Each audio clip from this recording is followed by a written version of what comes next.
ওইটার মধ্যে 10 বছর 20 বছর ঘুরতে ঘুরতে বাড়ি মারা যায়, বিবাদী মারা যায়, কিন্তু বিচার বাংলাদেশে হয় না।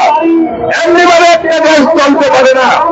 এমনিভাবে যদি দেশ চলে, আমি বলবো শেখ হাসিনার শাড়ির তলে যেসব খুনিরা লুকায়িত ছিল তাদের হাতে কিন্তু শেখ হাসিনার পতন হয়েছে।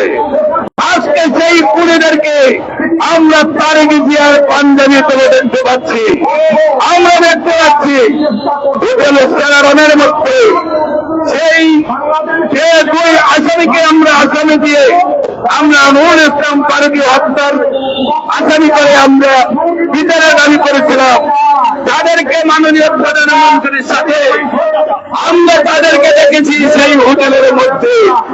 উনি মাননীয় প্রধানমন্ত্রী দাঁড়ানোর অবস্থায় তারা চেয়ার করতে বসে কুশল বিনিময় করে এরকম ব্যাপক সন্ত্রাসী খুনিদেরকে যতদিন পর্যন্ত আপনারা আপনাদের ছায়া তুলে রাখবেন, মনে রাখবেন অতীত যে সরকারগুলার পতন হয়েছে এমনি ভাবে আপনাদেরও পতন হবে।